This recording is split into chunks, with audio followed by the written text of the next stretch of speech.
অবশেষে 25শে ডিসেম্বর বাংলাদেশে ফিরতে যাচ্ছেন বিএনপির ভারপ্রাপ্ত চেয়ারম্যান তারেক রহমান। প্রশ্ন হচ্ছে, 17 বছর পর লন্ডন থেকে তার এই ফেরা কি কেবল একটি রাজনৈতিক ফেরা, নাকি এর পেছনে লুকিয়ে আছে কোনো লন্ডন রহস্য বা বড় কোনো রাজনৈতিক চিত্রনাট্য? তারেক রহমানের এই ফেরার ঘোষণার সাথে সাথে রাজনৈতিক অঙ্গনে যে পরিমাণ নাটকীয়তা এবং জনমনে যে অসংখ্য প্রশ্ন তৈরি হয়েছে, তার সমসাময়িক অনেক ইস্যুকে ছাড়িয়ে গেছে। কারণ এই ফেরার পেছনে অনেক যদি এবং কিন্তু রয়ে গেছে। বিশেষ করে আওয়ামী লীগের পতনের পর এবং সবগুলো মামলা থেকে খালাস পাওয়ার পরও ফেরেননি তারেক রহমান। এমনকি মায়ের অসুস্থতার সময়ও দেশে আসতে পারেননি তিনি। উল্টো বলেছিলেন, দেশে ফেরার সিদ্ধান্ত নেওয়াটা তার একার হাতে নেই। তখনই রাজনৈতিক বোদ্ধা থেকে শুরু করে সাধারণ মানুষের আলোচনায় প্রশ্ন উঠেছিল, কোন শক্তি আড়াল থেকে তারেক রহমানের দেশে ফেরার লাগাম টেনে ধরছে? এগুলো কি দেশীয় না বিদেশি শক্তি? বিশেষ করে তারেক রহমানের অতীত রাজনৈতিক জীবনের সাথে জড়িত থাকা দেশি বিদেশি তিনটি পক্ষের সাথে আদৌ কোনো সমঝোতা হয়েছে কি না, এবং হলে সেটি কিভাবে, সেগুলো বরাবরের মতোই পর্দার আড়ালেই থেকে গেছে। এসব কারণে অনেক আলোচনা আর বিতর্কের পর শেষ পর্যন্ত এই যে তারেক রহমান ট্রাভেল পাস নিয়ে দেশে ফিরছেন, তাতে যোগ হওয়া অনেক প্রশ্ন এখনো অমীমাংসিতই রয়ে গেছে। আবার দেশে ফেরার সাথে অনেক ধরনের কঠিন চ্যালেঞ্জ অপেক্ষা করছে তার সামনে। এই চ্যালেঞ্জগুলো যোগ করছে আরো নতুন নতুন প্রশ্ন। সালে সেনা সমর্থিত তত্ত্বাবধায়ক সরকারের সময় দুর্নীতির অভিযোগে আটক হয়ে 18 মাস কারাগারে ছিলেন তারেক রহমান। কথিত আছে, ওই সময় সেনাবাহিনীর কাছে মুচলেকা দিয়ে মুক্তি পেয়েছিলেন তিনি। এরপর 2008 সালে সপরিবারে তিনি লন্ডনে চলে যান। 2024 সালের 5ই আগস্ট শেখ হাসিনার পতন বাংলাদেশের রাজনীতির খোল নলচে বদলে দেয়। এই পালা বদলের প্রধান সুবিধাভোগী হিসেবে আবির্ভূত হয় বিএনপি। তখন সবাই মনে করেছিল তারেক রহমান সহসাই দেশে ফিরবেন। তার বিরুদ্ধে থাকা 84টি মামলা খুব দ্রুত অকার্যকর হয়ে গেলে বিএনপির পক্ষ থেকে বলা হয়, খুব দ্রুতই ফিরছেন তারেক রহমান। কিন্তু রাজনৈতিক বাতাসের গতির সাথে তাল মিলিয়ে আদালতের দিক পাল্টে গেলেও তারেক রহমানের আশাটা ছিল অনিশ্চিত। সবগুলো মামলা থেকে খালাস ও মামলাগুলো বাতিল হওয়ার পরও তিনি যখন ফিরছিলেন না, তখনই নানা ধরনের কথা শুরু হয়েছিল। বিশেষ করে মায়ের অসুস্থতার সময়ও তিনি যখন দেশে ফিরছিলেন না, তখন সমালোচনা কম হয়নি। ফিরছিলেন না বলে বলা ভালো, ফিরতে পারছিলেন না। এরপর গত 1 মাসে তারেক রহমানের দেশে ফেরা নিয়ে বহু প্রশ্ন নানান আলোচনায় আলোচিত হয়েছে। 25শে ডিসেম্বর তারেক রহমান ফিরলেও সে প্রশ্নগুলো এখনো অমীমাংসিতই রয়ে গেছে। প্রথম প্রশ্নটির সাথে জড়িত রয়েছে তারেক রহমানের নিজের একটি ফেসবুক পোস্ট। মায়ের অসুস্থতার সময় তারেক রহমান যখন ফিরছিলেন না, তখন তর্ক বিতর্ক এবং ধোঁয়াশার মধ্যেই তিনি নিজেই দেন বিস্ফোরক এক পোস্ট। জানান তার দেশে ফেরার সিদ্ধান্ত ঝুলছে অদৃশ্য শক্তির হাতে। ফেসবুকে 29 নভেম্বর লেখেন, এমন সংকটকালে মায়ের স্নেহ স্পর্শ পাবার তীব্র আকাঙ্ক্ষা যে কোনো সন্তানের মতো তারও রয়েছে, কিন্তু অন্য আর সবার মতো এটা বাস্তবায়নের ক্ষেত্রে তার একক সিদ্ধান্ত গ্রহণের সুযোগ অবারিত ও একক নিয়ন্ত্রণাধীন নয়। তারেক রহমানের এই বক্তব্য ছিল চলমান রাজনীতিতে অনেকটা আকস্মিক বজ্রপাতের মতো। প্রশ্ন ওঠে, পরিবর্তিত রাজনীতির প্রধান নিয়ন্ত্রক হিসেবে যাকে মনে করা হচ্ছিল, তার এমন অসহায়ত্বের কারণ কি? রাজনীতির পুতুল নাচে কার হাতে রয়েছে সুতার আসল মালিকানা? তারেক রহমানের এই বক্তব্যে বিব্রতকর অবস্থায় পড়তে দেখা গিয়েছিল অন্তর্বর্তী সরকারকে। কয়েকজন উপদেষ্টা তড়িঘড়ি করে দাবি করেন, দেশে নিরাপত্তার কোনো সংকট নেই, দেশে আসা বা না আসার বিষয়টি পুরোপুরি নির্ভর করছে তারেক ও তার পরিবারের সিদ্ধান্তের উপর। বল তারেকের কোর্টে ঠেলে দিতে সরকারের তৎপরতা ছিল চোখে পড়ার মতো। জনাব তারেক রহমান তার পোস্টে আরো লিখেছিলেন, স্পর্শকাতর বিষয়টি বিস্তারিত বর্ণনার অবকাশ সীমিত। রাজনৈতিক বাস্তবতায় এই পরিস্থিতি প্রত্যাশিত পর্যায়ে উপনীত হওয়া মাত্রই তার স্বদেশ প্রত্যাবর্তনের প্রতীক্ষার অবসান ঘটবে। এখন যেহেতু তারেক রহমান ফিরছেন, তাই প্রশ্ন উঠছে, সেই রাজনৈতিক বাস্তবতা আসলে কি এবং কারা সেই নিয়ন্ত্রক যাদের গ্রিন সিগন্যাল পাওয়ায় তারেক রহমান দেশে ফিরতে পারছেন? যদি তাই হয় তাহলে তারেক রহমান কি স্বাধীনভাবে রাজনীতি করতে পারবেন, নাকি সেই আড়ালের পক্ষগুলোর সিদ্ধান্ত মেনে নিয়ে তাকে রাজনীতি? সবচেয়ে বড় প্রশ্ন হলো সেই শক্তিগুলো কি বা তারা কারা যাদেরকে ম্যানেজ করে তারেক রহমানকে দেশে ফিরতে হলো। এক্ষেত্রে বিভিন্ন সময় তিনটি পক্ষের কথা নানান আলোচনায় উঠে এসেছে। এগুলো হলো সেনাবাহিনী, ভারত ও আমেরিকা। বিএনপির প্রয়াত স্থায়ী কমিটির সদস্য ব্যারিস্টার মওদুদ আহমেদ তার কারাগারে কেমন ছিলাম বইতে লিখেছেন, এমনও হতে পারে খালেদা জিয়া সেনাবাহিনীদের জেনারেলদের সঙ্গে এই সমঝোতা করেছিলেন যে তারেক রহমান আপাতত নিজেকে রাজনীতিতে জড়াবেন না, এবং এই মর্মে তারেক রহমান কোনো সম্মতিপত্রে স্বাক্ষরও দিয়ে থাকতে পারেন। বিবিসি বাংলাকে রাজনৈতিক বিশ্লেষক মহিউদ্দিন আহমেদ বলেছেন, বাংলাদেশের রাজনীতিতে যুক্তরাষ্ট্র ও ভারতের অবস্থান গুরুত্বপূর্ণ। এই দুদেশের নীতিগত অবস্থান পরিবর্তন ছাড়া তারেক রহমানের ফেরার ঝুঁকি থেকেই যায়। তিনি উল্লেখ করেন, উইকিলিক্সের ফাঁস হওয়া প্রতিবেদনে তারেক রহমানের বিষয়ে যুক্তরাষ্ট্রের আপত্তির বিষয়টি সামনে এসেছিল, এবং যে যাই বলুন না কেন ভারত ও যুক্তরাষ্ট্রের নীতির পরিবর্তন না হলে তারেক রহমান দেশে ফিরবেন কোন ভরসায়। মহিউদ্দিন আহমেদ দাবি করেছেন, বাংলাদেশের রাজনীতি অনেকটাই নির্ভর করে ভারত ও যুক্তরাষ্ট্রের চাওয়ার উপরে। দর্শক, তারেক রহমানের দেশে ফেরা নিয়ে ভারতীয় সংবাদ মাধ্যমেও বেশ গুরুত্ব দিয়ে খবর প্রকাশিত হতে দেখা যাচ্ছে। 17 বছর পর খালেদা জিয়ার ছেলে বাংলাদেশে ফেরার গুরুত্ব কি তা তুলে ধরে একটি প্রতিবেদন প্রকাশ করেছে এনডিটিভি। শুধু প্রকাশই নয়, মঙ্গলবার দুপুরে এটি ছিল তাদের ওয়েবসাইটের প্রধান সংবাদ।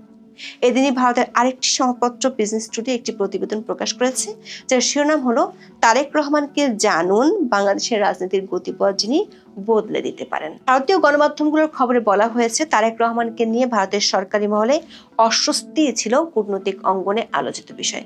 তার শুরুটা হয়েছিল 2001 সালে বিএনপি ক্ষমতায় যাওয়ার পর। তারেক যখন দণ্ডমুণ্ডের কর্তা হয়ে উঠেছিলেন, তখন আসামের বিদ্রোহী সংগঠন উলফাকে মদত, নয়াদিল্লির চক্ষুশুল দাউদ ইব্রাহিমের সঙ্গে সম্পর্কের গুঞ্জন তারেক রহমানকে নিয়ে ভারতের মধ্যে নানা সন্দেহ তৈরি করেছিল।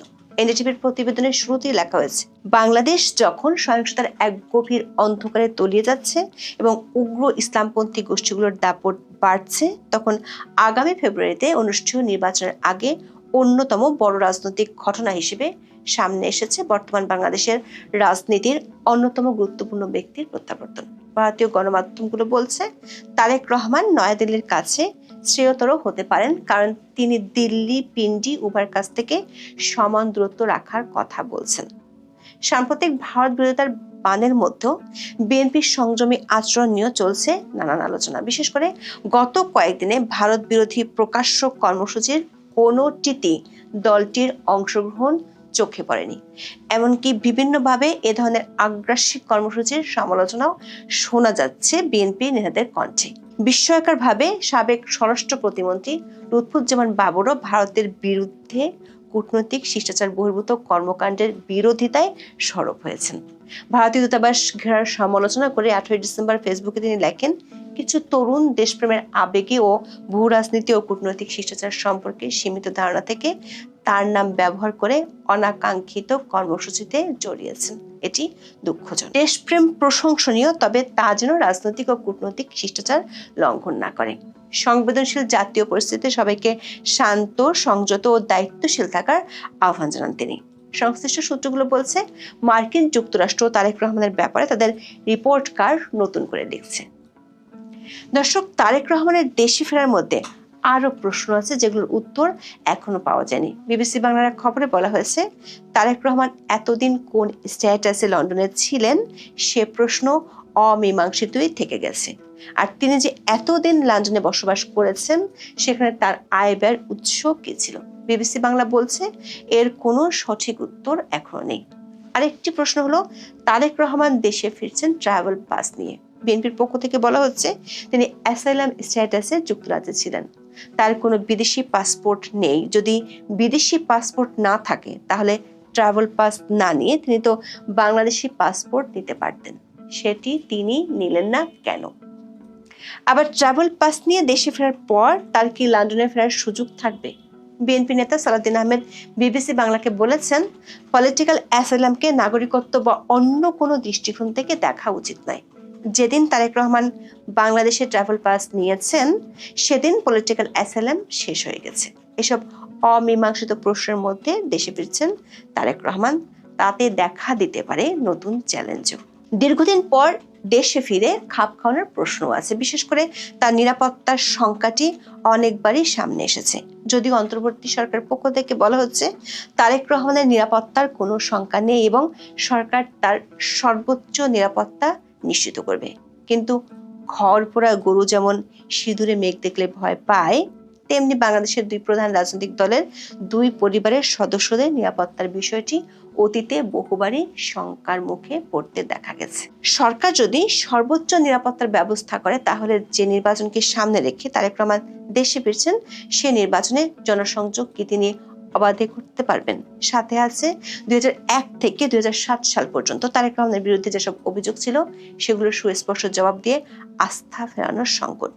অনেকে মনে করেন 2001 থেকে 2006 মেয়াদের বিতর্কিত হাওয়া ভবন কেন্দ্রিক দুর্নীতির অভিযোগ তা কাটিয়ে উঠে তিনি কিভাবে আধুনিক ও অন্তর্ভুক্তিমূলক রাজনীতিক হিসেবে নিজেকে প্রতিষ্ঠিত করবেন সেটি এখন তার জন্য বড় চ্যালেঞ্জ।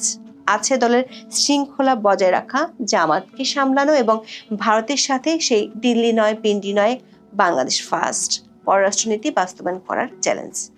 আপাতত এসব চ্যালেঞ্জ নিয়ে খুব বেশি চিন্তিত না হয়ে বিএনপি চায় তারেক রহমানের প্রত্যাবর্তনের দিনটি যেন উৎসবের রূপ নেয়। সেজন্য বিএনপি ব্যাপক প্রস্তুতি নিয়েছে। তারেক রহমানের সমর্থকদের সুবিধার্থে 10টি গুরুত্বপূর্ণ রুটে বিশেষ ট্রেন পরিচালনার জন্য রেল মন্ত্রণালয়ে আবেদন করা হয় এবং সরকার তা অনুমোদন করেছে। পাবনা, রাজশাহী, কক্সবাজার, যশোর এবং পঞ্চগড়ের মতো প্রান্তিক এলাকাগুলো থেকে নেতাকর্মীদের ঢাকায় আনতে এই বিশেষ ব্যবস্থা করা হয়েছে। যদিও এর ফলে 25 ডিসেম্বর কিছু লোকাল ট্রেন চলাচল স্থগিত থাকবে, যা সাধারণ যাত্রীদের জন্য কিছুটা ভোগান্তির কারণ হতে পারে, কিন্তু রাজনৈতিক শক্তির মহড়া দেখাতে এটি অপরিহার্য বলে মনে করছে। বিমানবন্দর থেকে তার গুলশানের বাসভবন পর্যন্ত নিরাপত্তা বলয় করে তোলা হচ্ছে।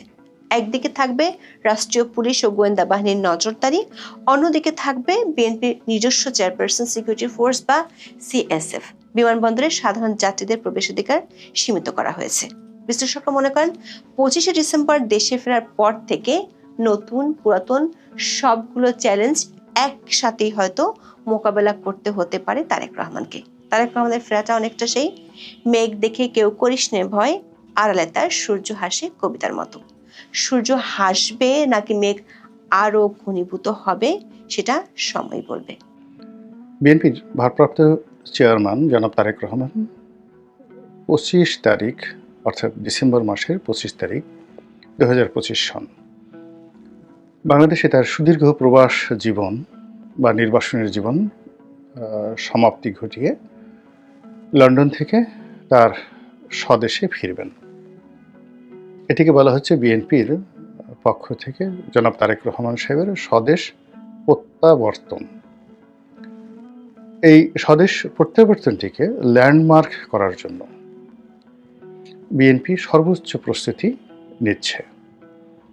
ডিসেম্বর মাসের 25 তারিখ সরকারি ছুটির দিন, খ্রিস্টানদের বড়দিন। এদিন অফিস আদালত বন্ধ থাকবে। বৃহস্পতিবার এবং তারপরে শুক্রবার এবং শনিবার 2 দিন সরকারি বন্ধ। ফলে বৃহস্পতি, শুক্র, শনি এই 3 দিনে ব্যাপক রাজনৈতিক কর্মকাণ্ড, সংবর্ধনা এবং এটিকে একটা রীতিমতো উৎসবে পরিণত করার জন্য বিএনপির নেতাকর্মীরা সর্বাত্মক চেষ্টা চালিয়ে যাচ্ছেন, যাতে ঢাকা শহর লোকের লোকারণ্য থাকেন। জনাব তারেক রহমান সাহেবের নিরাপত্তা দলের পক্ষ থেকে সর্বোচ্চ পর্যায়ে নিশ্চিত করা যায় সে ব্যাপারে ব্যাপক প্রস্তুতি নেওয়া হচ্ছে। সামরিক বাহিনীর যারা সাবেক কর্মকর্তা বিএনপি পন্থী তাদের মাধ্যমে একটা নিরাপত্তা টিম তৈরি করা হয়েছে, যার সঙ্গে পুলিশের এক ঝাঁক কর্মকর্তা যারা 2001 থেকে 2006 সন পর্যন্ত বিএনপির যে জমানা সেই জমানাতে যারা খুব শীর্ষ পদে ছিলেন পুলিশের, তাদেরকে নিয়ে একটা চৌকুশ টিম গঠন করা হয়েছে। এদিকে জনাব তারেক রহমান সাহেবের যে ফ্লাইট, এটিকে ভিভিআইপি ঘোষণা করে সেই ফ্লাইটটিতে যারা থাকবেন তাদের যথাযথ নিরাপত্তা, এয়ারপোর্টে তাদের সম্মান প্রদর্শন এবং বলা হচ্ছে যে রাষ্ট্রের যে সর্বোচ্চ সিকিউরিটি এসএসএফ, সেই সিকিউরিটি প্রোটোকল, এসএসএফ প্রোটোকল জনাব তারেক রহমান সাহেবকে দেওয়া হবে। তো এটা নিয়ে সারা বাংলাদেশে যেভাবে তোলপাড় চলছে, তার সঙ্গে সঙ্গে যারা দীর্ঘদিন বিএনপির সমালোচনা করতেন, যারা দীর্ঘদিন জনাব তারেক রহমান সাহেবকে হেয় করার জন্য, ছোট করার জন্য নানা রকম কথাবার্তা বলেছেন, তথ্য এবং প্রমাণ সহকারে, বিশেষ করে সমাজের যারা গুরুত্বপূর্ণ ব্যক্তিবর্গ, তো তারা সেই কোনো রকম কারণ ছাড়াই, কোনো রকম উপলক্ষ ছাড়াই অল অন এ সাডেন হঠাৎ করে তাদের ভুল পাল্টে ফেলেছেন। ফেসবুকে যে কথাগুলো ভাইরাল হচ্ছে সেটি হলো জনাব তারেক রহমান সাহেব বাংলাদেশের অবিসংবাদিত জাতীয় নেতা, তিনি বাংলাদেশের প্রধানমন্ত্রী, কোনো ভবিষ্যৎ নয়, একেবারে এই মুহূর্তের প্রধানমন্ত্রী। এরকমই কিছু নতুন ভক্তকুলের সৃষ্টি হয়েছে। তো তিনি যদি প্রধানমন্ত্রী হন, তাহলে তার স্ত্রী ডক্টর জুবাইদা রহমান, তিনি হবেন ফার্স্ট লেডি। কিন্তু এখানে একটা ছোট ত্রুটি রয়ে গেছে, সেটি হলো এখন পর্যন্ত প্রধানমন্ত্রীর যে পদটি, এটি রাষ্ট্রের দ্বিতীয় গুরুত্বপূর্ণ এক্সিকিউটিভ পোস্ট। প্রথম পোস্টটি হলো রাষ্ট্রপতি। তো সেক্ষেত্রে রাষ্ট্রপতি প্রথম ব্যক্তি, তার স্ত্রী সেটি হলো তিনি হবেন ফার্স্ট লেডি। কিন্তু প্রধানমন্ত্রীর স্ত্রী বাংলাদেশে এখন পর্যন্ত ফার্স্ট লেডি হিসেবে বা প্রথম নারী হিসেবে, 1 নম্বর নারী হিসেবে তাকে রাষ্ট্রীয় প্রোটোকল দেওয়ার কোনো বিধান নেই। যেটি আরেকটু প্রণিধানযোগ্য যে পার্লামেন্টারি ফর্ম অফ গভর্নমেন্ট, সেই পার্লামেন্টারি ফর্ম অফ গভর্নমেন্টে যখন পার্লামেন্ট চলমান থাকে এবং প্রধানমন্ত্রী যখন পার্লামেন্টে উপস্থিত হন, তখন তিনি হন তৃতীয় গুরুত্বপূর্ণ ব্যক্তি। এই কারণ হলো পার্লামেন্টে স্পিকার মর্যাদা, উইদিন দ্য পার্লামেন্টে স্পিকারের মর্যাদা প্রধানমন্ত্রীর চাইতে বেশি। অর্থাৎ উইদিন পার্লামেন্ট বা পার্লামেন্টারি কোর্স অফ অ্যাকশনে প্রধানমন্ত্রী দ্বিতীয় গুরুত্বপূর্ণ নয়, তৃতীয় গুরুত্বপূর্ণ ব্যক্তি। আবার প্রধানমন্ত্রী একজন যদি সংসদ সদস্য হন এবং সেই সংসদ সদস্য হিসেবে তিনি যদি সংসদীয় কমিটিতে উপস্থিত থাকেন, সেটা প্রধানমন্ত্রী হিসেবে কিংবা সংসদ সদস্য হিসেবে অথবা ধরুন কেউ মন্ত্রী হিসেবে, সেক্ষেত্রে ওই কমিটিতে, পার্লামেন্টারি কমিটির বৈঠকে যিনি যাকে বলা হয় সভাপতিত্ব করবেন, তিনি প্রথম ব্যক্তি। এবং পরবর্তীতে অন্যান্য যারা থাকবেন তারা সবাই ইকুইভ্যালেন্ট, মানে মন্ত্রী বলেন, এমপি বলেন, অন্যান্য যারা বলেন সবাই সমান, এবং তিনি পার্লামেন্টারি কমিটির প্রধান ব্যক্তি। আবার যখন সংসদ চলে, মানে সংসদের যে হাউস রয়েছে, সেই হাউজে সুপ্রিম লিডার হলেন স্পিকার, আর প্রধানমন্ত্রী এবং অন্যান্য যারা সংসদ সদস্য রয়েছেন তারা সেম ক্যাটাগরিতে প্রোটোকল পাবেন, মানে তারা সবাই কলিগ, একে অপরের সমান মর্যাদার সম্পন্ন। এতে 19-20 নেই, এটা হলো সংসদীয় প্রোটোকল।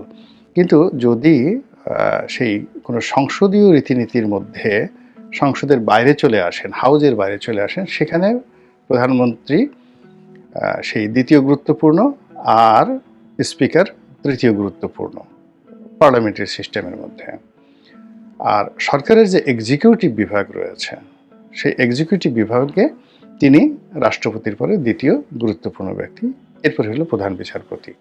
তো এভাবেই আসলে সিস্টেমটি কাজ করছে। তো সেক্ষেত্রে জনাব তারেক রহমান সাহেবকে যারা প্রধানমন্ত্রী মনে করছেন, কোনো অবস্থাতেই তার স্ত্রী এই প্রোটোকলে ফার্স্ট লেডি হবেন না।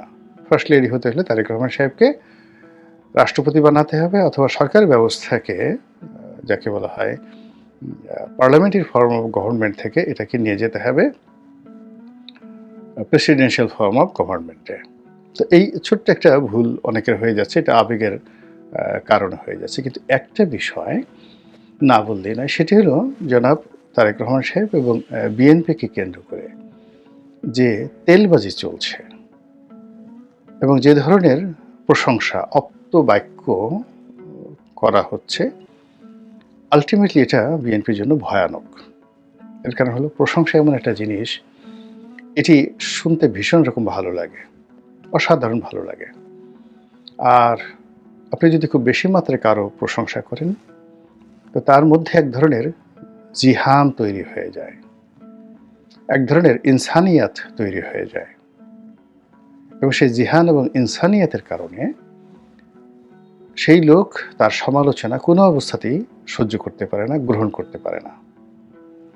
তো এই যে আমরা যারা প্রশংসা করি, তারা মূলত একটি মানুষকে এমন একটা জায়গাতে নিয়ে যায় যে তিনি তার বিরুদ্ধে, তার সরকারের বিরুদ্ধে, তার পরিবারের বিরুদ্ধে ন্যূনতম যাকে বলা হয় সমালোচনা সহ্য করতে পারেন না। বোঝার চেষ্টা করুন যে Adolf Hitler was one of the finest Democratic leader. তার ক্ষমতা গ্রহণের একেবারে প্রথম 1-2 বছরে তার মতো ডেমোক্রেটিক, তার মতো জনপ্রিয় নেতা পুরো ইউরোপে ছিল না। একইভাবে মুসোলিনি, যাকে ফ্যাসিস্টদের জনক বলা হয়, তিনি একজন সাংবাদিক ছিলেন। আজকের যে আমার দেশ সম্পাদক, যাকে মজলুম সাংবাদিক বলা হয়, ঠিক এইরকম ইটালির রাজনীতিতে মুসোলিনি একজন মজলুম সাংবাদিক ছিলেন। সেই মজলুম সাংবাদিক থেকে তিনি যখন জনপ্রিয়তার শীর্ষ পর্যায়ে পৌঁছে ইটালির রাষ্ট্র ক্ষমতায় এলেন, এরকম প্রশংসাকারীদের কবলে পড়ে ধীরে ধীরে ধীরে ধীরে তিনি ফ্যাসিস্টে রূপান্তরিত হলেন। তো সেই দিক থেকে জনাব তারেক রহমান সাহেবকে নিয়ে যারা অতিরিক্ত প্রশংসা করছেন, তার পরিবারকে নিয়ে যারা অতিরিক্ত প্রশংসা করছেন, তারা কিভাবে সর্বনাশ ঘটাচ্ছেন তার একটা জ্যান্ত উদাহরণ দেয়। যেমন ধরুন, জনাব তারেক রহমান সাহেবের স্ত্রী ডাক্তার জুবাইদা রহমান, তিনি এয়ারপোর্ট দিয়ে যাচ্ছিলেন। তো সববারই কিন্তু তার যাতায়াতের যে বিষয়টি, এটি একটা নির্দিষ্ট সার্টেন লিমিট পর্যন্ত ক্যামেরায় এসেছে। এইবার কে বা কারা তার সেই যাত্রাপথটিকে, তিনি যে যাচ্ছেন, এটিকে লাইভ ফেসবুকে লাইভ প্রচার করেছে। আমি নাম বললাম না, খুঁজে বের করুন। তো সেই প্রচারের মধ্যেই দেখা গেল যে জুবাইদা রহমান, তিনি তার যে ব্রিটিশ পাসপোর্টটি, তিনি ইমিগ্রেশনের যে কাউন্টার, সেই কাউন্টার পার হয়ে যখন তিনি এয়ারক্রাফটে উঠবেন, বোর্ডিং ব্রিজে উঠবেন, তো বোর্ডিং ব্রিজের আগে একটা চূড়ান্ত যাকে বলা হয় চেক আপ হয়। তো তিনি যখন সেই চেক আপের জন্য সেখানে সেই পাসপোর্ট দিলেন, অমনি সবার সামনে উন্মুক্ত হয়ে গেল যে doctor Zubaida Rahman British passport holder. এটি আগামী নির্বাচনে কিভাবে যে জামাতের লোকজন বাজাবে এবং বিএনপি বিরোধীরা এই যে তার বিরুদ্ধে যে সকল শব্দ প্রয়োগ করবে, এটি কল্পনাই করা যায় না। বোঝার চেষ্টা করুন যে সজীব ওয়াজেদ জয় ঠিক এই ক্ষমতা হারানোর পর তিনি মার্কিন পাসপোর্ট নিয়েছেন। এর আগ পর্যন্ত কিন্তু তার বাংলাদেশি পাসপোর্ট ছিল। অন্যদিকে বিএনপি যারা প্রতিদ্বন্দ্বী রয়েছেন, তাদের কারোরই এরকম বিদেশি পাসপোর্ট নেই। তো সেখানে জনাব তারেক রহমান সাহেব যদি তার কাছে একটা অ্যাসাইলাম কার্ড থাকে, তার স্ত্রী বা সন্তান এদের যদি ব্রিটিশ পাসপোর্ট থাকে, এটি আমাদের দেশের যে প্রচলিত রাজনীতি, সেই প্রচলিত রাজনীতির জন্য, বিশেষ করে নির্বাচনের মাঠে, ভীষণ রকম বুমেরাং। ভারতে একই অবস্থা। ভারতে ধরুন সোনিয়া গান্ধী, এত মেধা, এত যোগ্যতা, এত স্যাক্রিফাইস, কিন্তু তিনি কেবল ইটালিতে জন্মগ্রহণ করেছেন, এই কারণে ভারতবাসী তাকে মেনে নেয়নি। আবার ধরুন রাহুল গান্ধী, তো রাহুল গান্ধী বিয়ে করেননি এখন পর্যন্ত। এর কারণ হলো তিনি যে মেয়েটিকে ভালোবাসেন, তিনি একজন বিদেশি নাগরিক। তো তার মায়ের পরিণতি যেন তার জীবনে না আসে, বা তার বাবার পরিণতি যেন তার জীবনে না আসে, এই কারণে তিনি এখন পর্যন্ত কোনো বিদেশি নাগরিককে বিয়ে করেননি। তার জীবনটাই শেষ হয়ে গেল রাজনীতির জন্য। তো ভারতের মতো একটা আল্ট্রা মডার্ন সোসাইটি, যা কিনা গত 30 বছরে এতটা বিবর্তিত হয়েছে যে তাদের গণতান্ত্রিক বিধি ব্যবস্থা, রাষ্ট্রীয় কাঠামো, সুশাসন এবং জবাবদিহিতা এবং সামরিক সক্ষমতা, এটি প্রথম যাকে বলে বিশ্বের যে সভ্যতম 10-12টি দেশ ওই পর্যায়ে। তো সেখানে যদি একজন রাজনীতিবিদের ব্যক্তিগত জীবনে এরকম অবস্থা হয়, আমাদের দেশে কি হতে পারে? ইতিমধ্যে তারেক রহমান সাহেবের জেড ক্যাটাগরির সিকিউরিটি, তার জন্য যে বুলেট প্রুফ গাড়ি কেনা, এইগুলো বিষয় নিয়ে জামাত টিটকারি শুরু করেছে, রীতিমতো টিটকারি। আপনি বোঝার চেষ্টা করুন যে আপনাকে যদি কেউ দুটো চড় মারে, থাপ্পড় মারে, গলা টিপে ধরে, তারপরে আপনাকে আরও অনেক আর্থিক ক্ষতি করে, এগুলো সহ্য করা যায়, কিন্তু টিটকারি সহ্য করা যায় না। টিটকারি ভীষণ রকম, একজন মানুষকে টিটকারি করলে, যেটাকে ইদানিং সাইবার বুলিং বলা হয়। এই কয়দিন আগে একটা মেয়ে মারা গেল গলায় দড়ি দিয়ে। যে মেয়েটি সেই 32 নম্বরের সামনে গিয়ে একজন বয়স্ক মহিলাকে সেই নির্যাতন করেছে, মারপিট করেছে, এবং 32 নম্বর ভাঙার মাস্টার মাইন্ড হিসেবে নিজেকে, হিরো হিসেবে নিজেকে প্রতিষ্ঠা করার চেষ্টা করেছে। বোঝার চেষ্টা করুন তার মানসিক স্ট্রেংথ কোন পর্যায়ে ছিল। সে কিন্তু গ্রাম থেকে এসছে, একেবারে সাধারণ একটা পরিবার, কিন্তু ওখানে সে গিয়েছে মূলত হিরোগিরি করার জন্য। তো এইরকম হিরোগিরি করতে যাওয়া একটা মেয়ে কেবলই মাত্র সামাজিক যে টিটকারি বা সাইবার বুলিং, ইন্টারনেট বুলিং, এর দ্বারা এতটা বিপর্যস্ত হয়ে পড়েছে যে সে গলায় দড়ি দিয়ে মরে গেছে। তো এখন জনাব তারেক রহমান সাহেব এবং বিএনপিকে নিয়ে জামাতের যে টিটকারি, সেই টিটকারি কিন্তু শুরু হয়েছে, এবং উনি বাংলাদেশের মাটিতে পাড়া দেওয়ার সঙ্গে সঙ্গে প্রতিটি পদক্ষেপে জামাতের যারা বড় বাহিনী আছে তারা কোমরে গামছা বেঁধে জলে স্থলে অন্তরিক্ষে, মানে আওয়ামী লীগকে বাদ দিয়ে জনাব তারেক রহমান সাহেব তার পারিবারিক জীবন, তার রাজনীতি নিয়ে যে টিটকারিগুলো শুরু করবে, এটা বিএনপি, যাকে বলা হয় বিএনপিকে রীতিমতো পর্যদস্ত করে ফেলবে, বিএনপির সর্বনাশ ঘটিয়ে ফেলবে। তো কাজে যে কোনো এই যে যারা দলের অতি উৎসাহী যারা লোকজন রয়েছেন তাদের ব্যাপারে, তারপরে বিএনপির যারা সাইবার টিম রয়েছেন তাদের কর্মকাণ্ডের ব্যাপারে, বিশেষ করে বিএনপির প্রশংসা করার ব্যাপারে, বিএনপির যে কোনো যাকে বলা হয় রাজনৈতিক মতাদর্শ তুলে ধরার ক্ষেত্রে, তারেক রহমান সাহেবকে হাইলাইট করার ক্ষেত্রে এই মুহূর্তে এতটা সতর্ক হতে হবে যে পান থেকে চুন খসলে সারা জীবনের অর্জন কিংবা গত সেই প্রায় 17-18 বছরের যে স্যাক্রিফাইস, আত্মত্যাগ, দুর্ভোগ, দুর্দশা, সব কিছু কিন্তু এই মুহূর্তে পণ্ড হয়ে যাওয়ার ঝুঁকি থেকে যাবে। আপনারা সেই হরপ্রসাদ শাস্ত্রীর বিখ্যাত তেলের কথা শুনেছেন। আর শেখ হাসিনার জমানাতে সাংবাদিক সম্মেলনে কি ধরনের তেল দেওয়া হতো সেটা আপনারা সবাই দেখেছেন। আপনারা যতই বিরক্ত হন না কেন, কিন্তু ওই যে সাংবাদিক সম্মেলনে যে তেলের, মানে যাকে বলে ড্রাম নিয়ে সাংবাদিকরা উপস্থিত হতেন গণভবনে, ওটার জন্য কিন্তু শেখ হাসিনা শেষের দিকে একেবারে উন্মুখ হয়ে থাকতেন। এটা তার জন্য একটা মানসিক প্রশান্তি ছিল, এবং এটা তার জন্য একটা বিরাট, যাকে বলা হয় একটা অ্যাক্রিডেশনের ব্যাপার ছিল। ফলে তিনি বিদেশে যেতেন, এসেই এই অনুষ্ঠান করার জন্য রীতিমতো পাগল হয়ে যেতেন, এবং তিনি তার দুঃখ ভোলার জন্য, কষ্ট ভোলার জন্য, অপমান ভোলার জন্য এই তেলবাজদের আশ্রয় নিতেন তিনি। এবং এটা হয়তো 2012 সনে তার ছিল না, কিন্তু ধীরে ধীরে ধীরে ধীরে এটা একটা তার রোগে পরিণত হয়ে যায়, যেটাকে আপনাকে বলছিলাম ইনসানিয়াতের জিহান, এটা পরিণত হয়ে যায়। এখন তারেক রহমান সাহেব বিদেশে আছেন, খুব সীমিত আকারে, মানে ইন্টারনেটের মাধ্যমে তিনি অনেক প্রশংসা পাচ্ছেন, কিন্তু যখন বাংলাদেশে আসবেন, আসার পর যদি আমরা অতিমাত্রায় তৈলমর্দন করতে থাকি, তাহলে তিনি তার অতীতের যে ভুল ত্রুটিগুলো ছিল, যেগুলোর ব্যাপারে তিনি সিদ্ধান্ত নিয়েছেন যে এগুলো আর যেন আগামীতে না হয়, তিনি ঘুরে দাঁড়ানোর চেষ্টা করছেন। এই জিনিসগুলো তিনি ভুলে যাবেন এবং তার মনে হবে হি ওয়াজ রাইট। আপনি চিন্তা করুন যে ডক্টর এস টি ইমাম, আল্লাহ তাকে ক্ষমা করুন, তিনি মরে গিয়েছেন। One of the brilliant officer ছিলেন, সিএসপি অফিসার ছিলেন, সরকারের অতি গুরুত্বপূর্ণ সবচেয়ে বড় পদ ক্যাবিনেট সচিব। সেই ক্যাবিনেট সচিব ছিলেন বঙ্গবন্ধুর জামানাতে, আর খন্দকার মোশতাককে সেই ক্যাবিনেট সচিব রূপে তিনি শপথ পাঠ করিয়েছেন। বুঝার চেষ্টা করুন। তো তার মতো মানুষ যখন শেখ হাসিনার সামনে দাঁড়িয়ে হাত কাছুমাছু করে তারপরে মাথা নুইয়ে যখন বলতেন sir, you are right, Sheikh হাসিনাকে স্যার বলাটা তিনি শুরু করেছিলেন। তো বোঝার চেষ্টা করুন, তখন কিন্তু আসলে মাথা ঠিক থাকে না যে কোনো লোকেরই, রাজনৈতিক যারা নেতৃবৃন্দ রয়েছেন, যে এরকম একজন জ্ঞানী গুণী পণ্ডিত ব্যক্তি তিনি আমার আনুগত্য দেখাচ্ছেন, প্রশংসা করছেন, আর একজন ইউটিউবার, একজন রাজনীতির কর্মী, একজন পত্রিকার কলাম লেখক কিংবা টকশোর একজন বক্তা আমার সমালোচনা করছে, কত বড় সাহস, ওর গালের উপর 2 গালে 2টো চড় বসিয়ে দাও।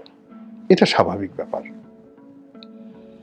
এখন চিন্তা করুন যে তারেক রহমান সাহেবকে যুবরাজ হিসেবে প্রথম আলো, ডেইলি স্টার বাংলাদেশে প্রতিষ্ঠা করে ফেলেছে, তার বিশ্রী রকম কার্টুন এঁকে তাকে মিস্টার 10% রূপে, সন্ত্রাসের গডফাদার রূপে, হাও ভবনের সাম্রাজ্যের যাকে বলা হয়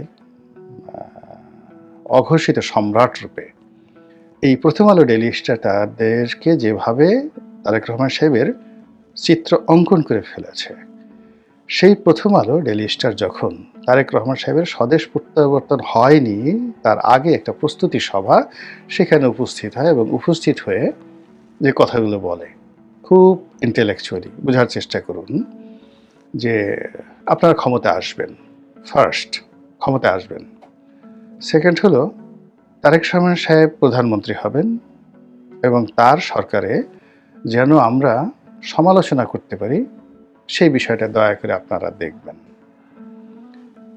এরপরে যিনি যারা বললেন যে তুলনামূলকভাবে বিএনপির যে জমানা সেটা 1991 থেকে 96 আর 2001 থেকে 2006, যেটি মতিউর রহমান সাহেব, মাহফুজ আনন্দের স্বর্ণ সময়, তারা স্বীকার করতে বাধ্য হচ্ছেন যে তারা এই সময়টিতে তুলনামূলকভাবে ভালো ছিলেন।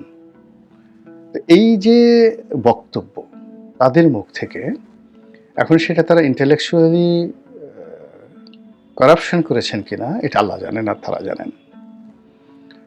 তারা যদি অনুশোচনা বোধ করে ঠিক কথাগুলো বলে থাকেন সেটা ভিন্ন প্রসঙ্গ, কিন্তু আমার কাছে সেটা মনে হচ্ছে না। তারা এই যে তাদের মুখ থেকে যে প্রশংসাগুলো করা হয়েছে, এই প্রশংসার ফলে কি হলো, তারেক রহমান সাহেব এবং বিএনপির মাথা খারাপ হয়ে যাবে নিঃসন্দেহে।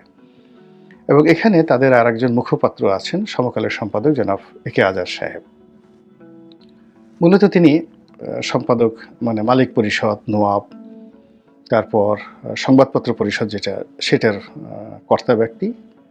কিন্তু তার দুটো পরিচয় হলো, তার মধ্যে 1 নম্বর পরিচয় তিনি দেশের একজন শীর্ষ ব্যবসায়ী, আর 2 নম্বর পরিচয় হলো তিনি রাজনীতিবিদ হতে চান, ভালো একজন রাজনীতিবিদ হতে চান।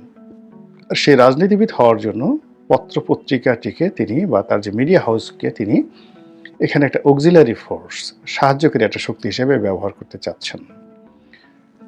ফলে কি হলো, তিনি সব জায়গাতেই একটা লিবারেল ভূমিকা পালন করেন, যাকে বলা হয় ডিপ্লোম্যাটিক ভূমিকা পালন করেন। তো তিনি সেই তারেক রহমান সাহেবকে উদ্দেশ্য করে যেটি বলেছেন সেটি হলো, দেখুন এখানে যারা এসছে, মানে জনাব মাহফুজ সাহেব এবং জনাব মতিউর রহমান, তারা কোনো রাজনৈতিক দলের দাওয়াতে যান না, আপনাদের এখানে এসেছেন, এই জন্য তাদেরকে ধন্যবাদ জানাই।